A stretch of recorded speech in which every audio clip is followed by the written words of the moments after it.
Donc on est parti, ce soir on va parler de constraint layout. Alors ça va être un peu technique, mais je vous promets qu'on ne va pas écrire de code. Donc le plan de la présentation est simple, je vais vous situer un peu le contexte pour ceux qui ne connaissent pas vraiment.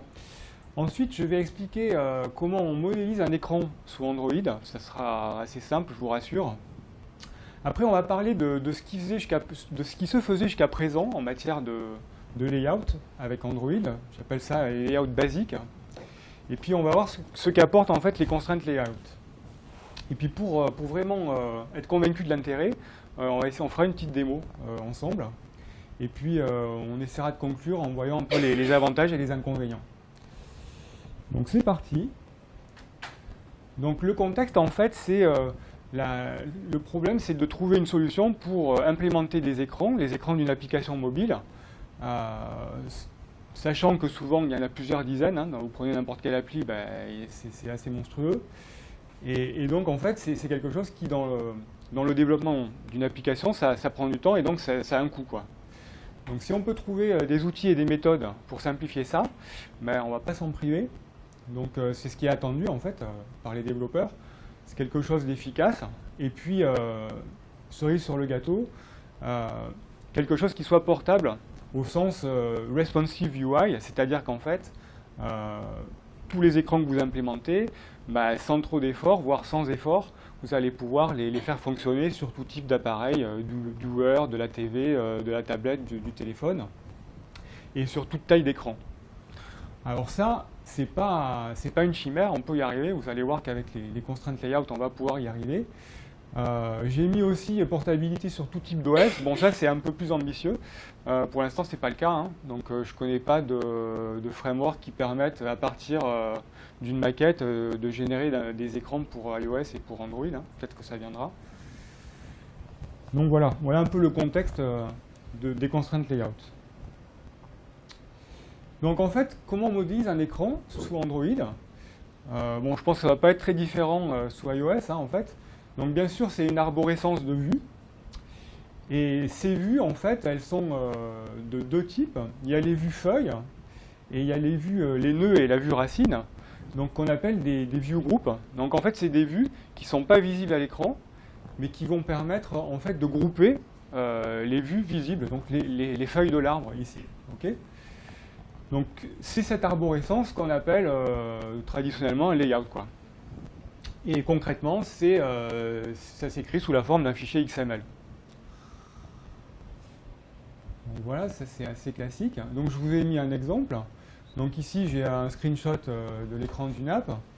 Et à gauche, alors je ne vous ai pas mis le XML, hein, je vous ai mis la forme un peu améliorée. Hein, mais on voit bien qu'il y a clairement une arborescence, une hiérarchie.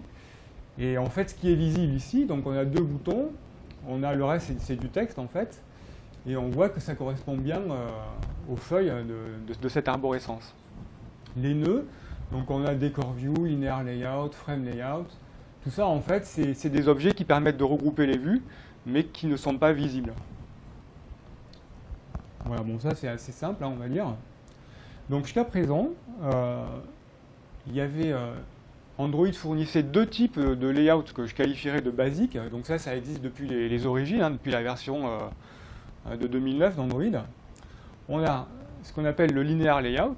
Donc c'est un groupement de vues en fait qui va tout bêtement empiler ces vues filles les unes sur les autres, horizontalement ou verticalement. Donc je vous ai mis un exemple, hein, ça sort droit de la doc Google. Et on voit bien dans le XML que on définit l'orientation. Et puis en fait, on définit les vues filles. Donc ici, il y a trois textes et un bouton. Et puis, ce qu'on a la possibilité de faire pour gérer un petit peu la taille que ça occupe, c'est de rajouter des poids en fait. Et puis ça va pas plus loin, on ne peut pas faire grand chose de plus avec les linéaires layout.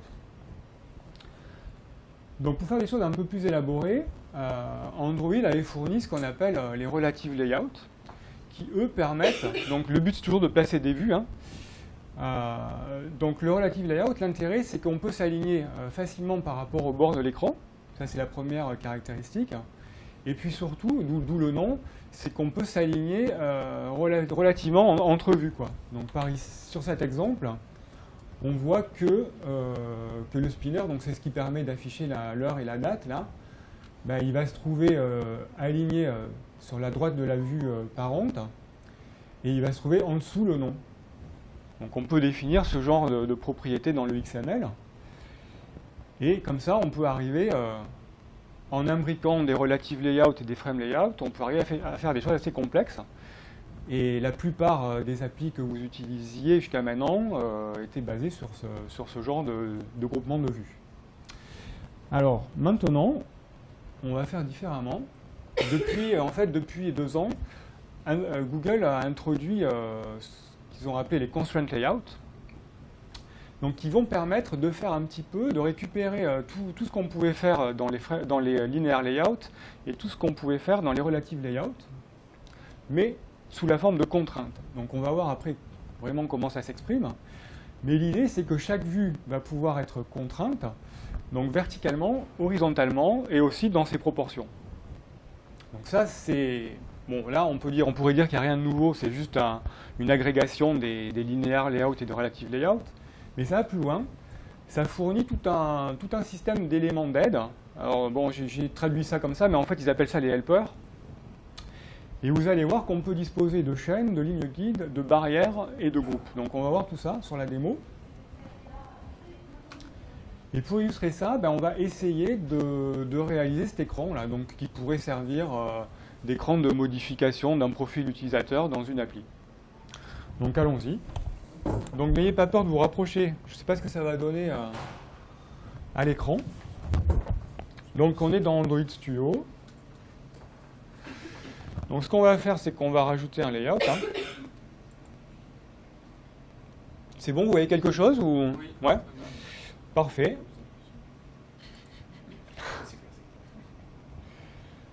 Alors, on va appeler ça démo. Et puis, on va prendre un constraint layout comme racine.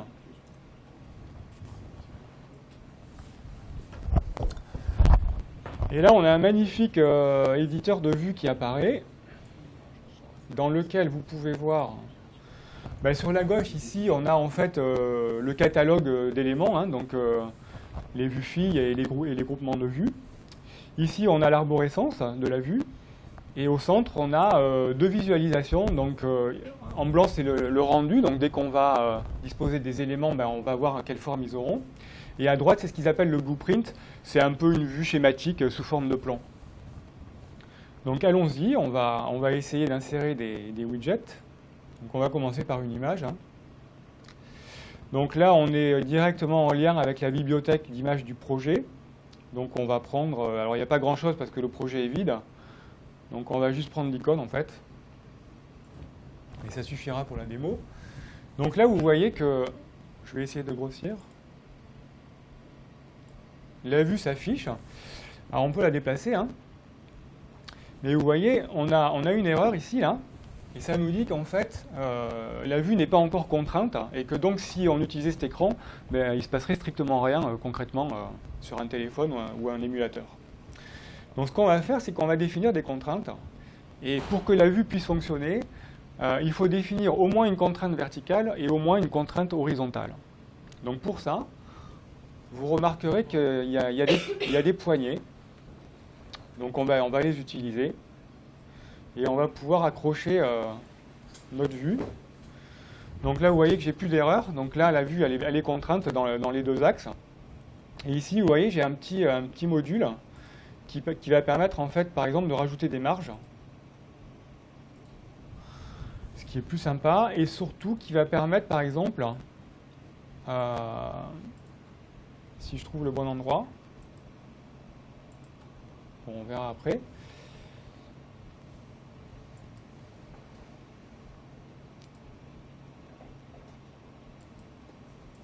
Alors, je ne sais pas pourquoi il ne veut pas le faire. Bon, on verra après. Mais là, ça permet de contraindre la proportion. Alors ce qu'on va faire, c'est qu'on va utiliser ces fameux éléments d'aide dont je vous parlais tout à l'heure. Et on va commencer par rajouter une ligne guide. Donc en fait, la ligne guide, c'est invisible, hein, forcément, et ça va permettre de venir accrocher des contraintes.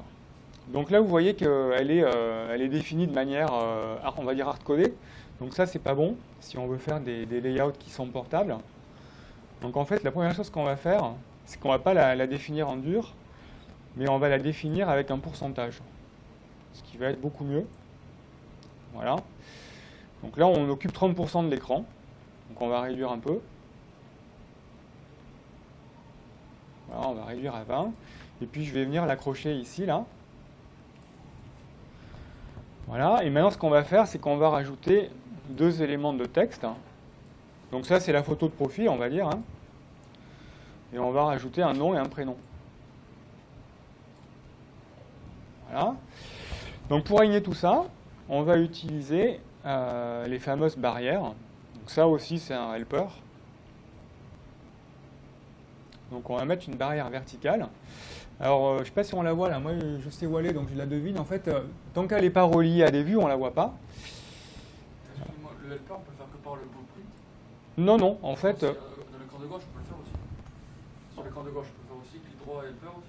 alors, tu poses une bonne question, on va essayer. Oui, oui, on peut le faire. Ouais, je pense que c'est pareil en fait. Il n'y a pas de souci. Alors moi j'ai l'habitude de le faire sur le blueprint parce que je travaille plus avec le blueprint, mais tu peux le faire indifféremment. Alors par contre, il y a des trucs peut-être que tu peux pas faire sur l'écran de rendu, comme peut-être déplacer ça. Ouais, tu peux tout faire apparemment. Voilà.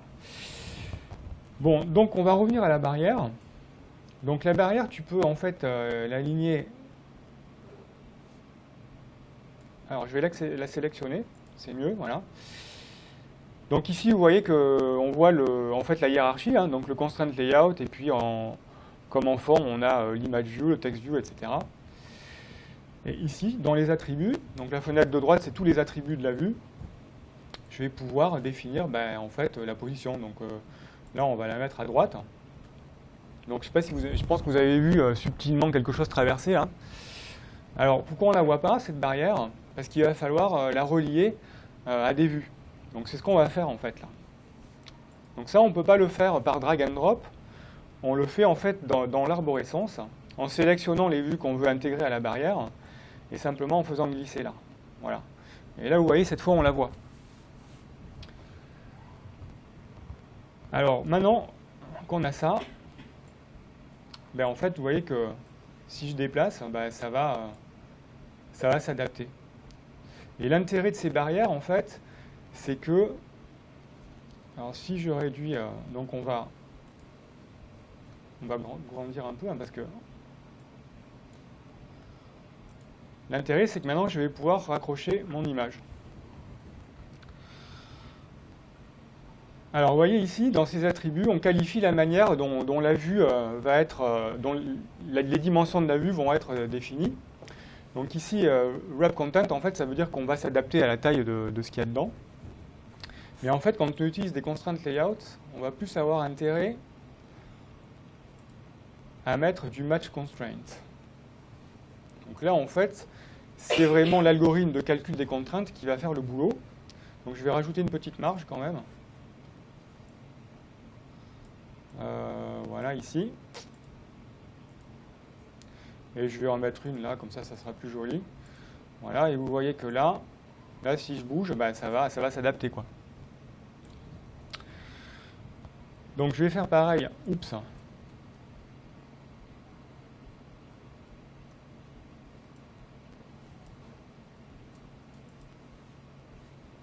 Alors, c'est pas bon ce que j'ai fait là. Je crois qu'avec le zoom, je vais pas m'en sortir. Voilà. Vous voyez quand même là? Ok. Donc, on va l'attacher, on va la contraindre en haut.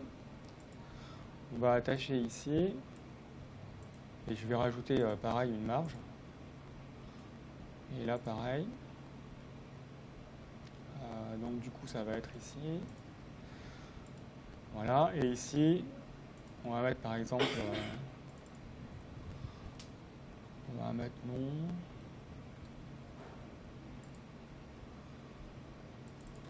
Et prénom. Au hasard. Bon, alors si on voulait le faire bien, il faudrait définir une chaîne, etc. Mais bon, là, on fait une démo. Hein. On va hardcoder.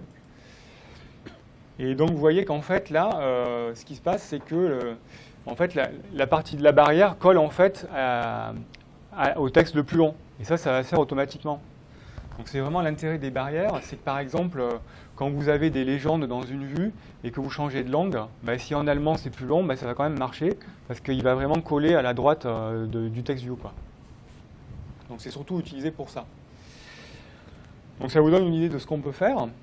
Et donc j'ai présenté les lignes guides, les barrières. Voilà, alors en fait je ne pouvais pas mettre de proportion tout à l'heure parce que ma vue était pas de type match constraint, donc là je peux le faire maintenant. Donc, vous voyez que par exemple que je peux mettre un autre ratio pour l'image. Voilà. Et si on veut vraiment aller jusqu'au bout du... Voilà. Donc ça après c'est entièrement... tout ça va bouger gentiment, sans effort, quoi. Alors, je ne sais pas s'il y en a qui ont déjà fait des layouts avec du linear layout et du relative layout, mais ce genre de truc, c'est quand même assez difficile à avoir avec les group view d'origine, quoi. Donc là, on a vu les barrières et les lignes guides. Ben, on va terminer avec les chaînes, hein. Donc le but, c'est pas de tout vous montrer, c'est juste de faire une présentation assez rapide pour vous donner un peu une idée de ce qui se passe. Donc on va y aller. Donc on va rajouter ce que vous aviez vu tout à l'heure dans la présentation. Donc les champs de saisie de texte en fait. Donc le widget, ça s'appelle Text Input Layout. Donc je ne vais pas en mettre autant que dans l'exemple, hein, on va aller plus vite, hein. Je vais en mettre par exemple 3.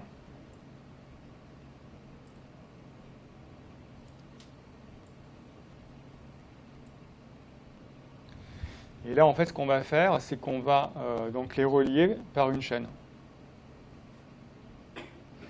Alors là, je me suis trompé. Celui-là, on va le virer.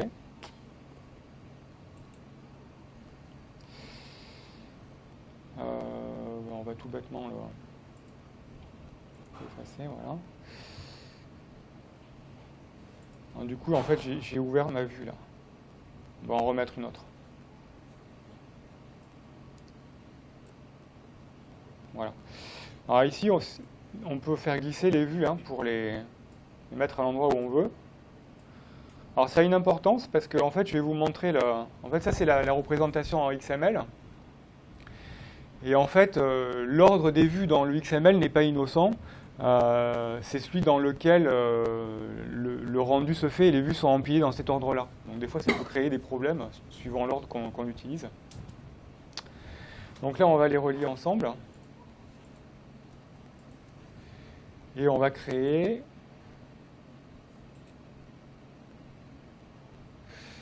alors où est-ce que c'est? Je ne le vois pas. Elle est disabled, voilà. Alors pourquoi? Que je me mette ici peut-être. Voilà. Donc on va faire une chaîne verticale. Et donc vous voyez qu'il me l'a accroché un peu où il voulait là. Donc moi je vais plutôt l'accrocher ici.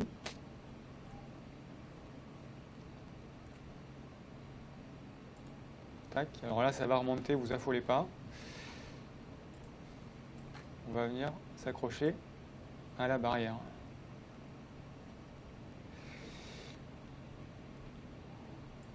Je crois que je n'ai pas accroché la bonne en fait là.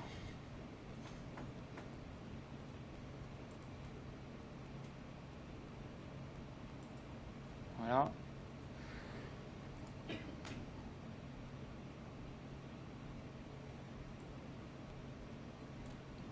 Voilà, là c'est mieux là. Donc ce qu'on peut faire maintenant, c'est en fait, donc vous voyez que là ça s'aligne automatiquement. Et l'intérêt, c'est qu'en fait, il y a plusieurs modes de répartition. Et on peut les alterner comme ça. Donc là, c'est une en haut, une en bas, et le reste réparti. Et puis le dernier mode, c'est quelque chose comme... En fait, c'est tout regroupé au milieu, quoi. Donc ça peut être sympa. Il suffit de mettre des marges entre les vues. On peut faire des petits écrans comme ça très vite. Donc je vais laisser en répartition normal. Donc voilà, donc bah là, grosso modo, on a notre vue. Donc on peut améliorer ici, là. Plutôt que, on peut utiliser une chaîne aussi pour le nom et le prénom. Oups, dès que je zoome, ça marche moins bien.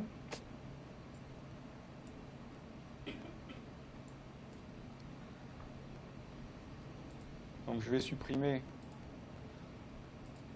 les contraintes que j'avais définies ici.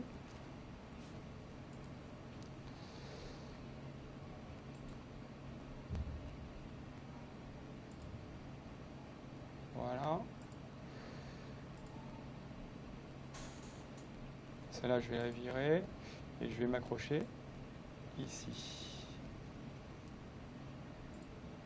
Alors, on peut évidemment aussi s'accrocher là. Voilà. Non. Alors, c'est un peu touchy quand même, hein. Et ici, je vais plutôt prendre...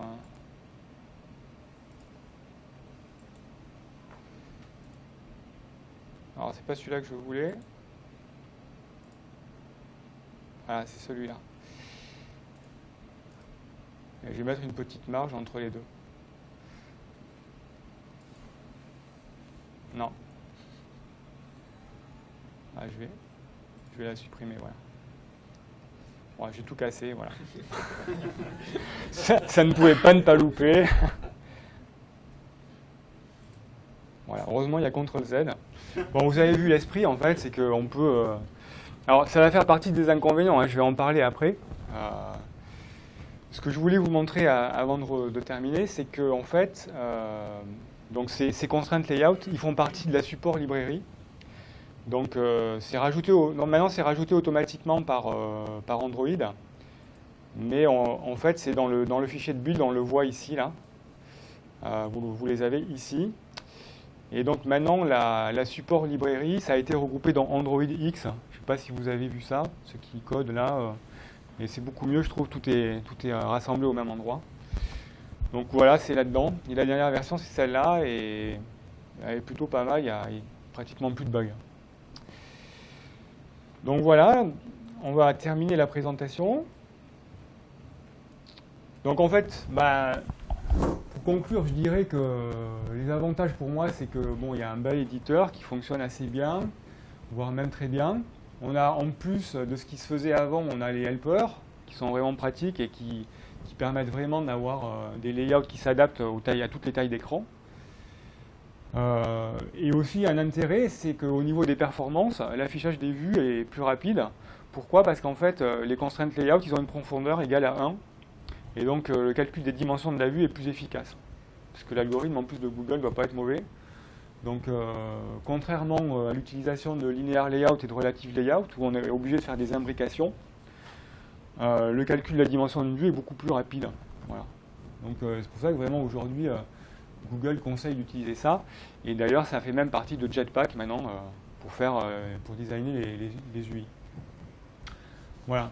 Donc après, au niveau des inconvénients, jusqu'à présent, il y avait pas mal de bugs, hein, alors surtout dans l'éditeur. Il y avait aussi pas mal de problèmes au niveau des versions de librairie qui étaient incompatibles avec certaines API. Il y en a pas mal qui se sont cassés les dents et j'en fais partie.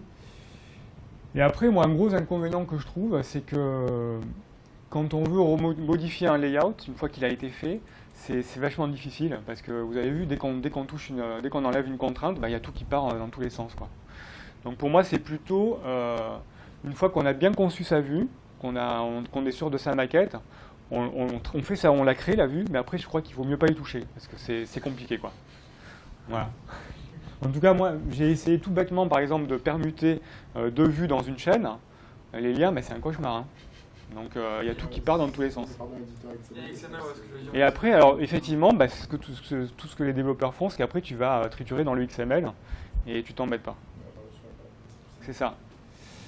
Voilà, bon, je vous ai mis, il y a quelques liens, bon, c'est la doc Google, hein.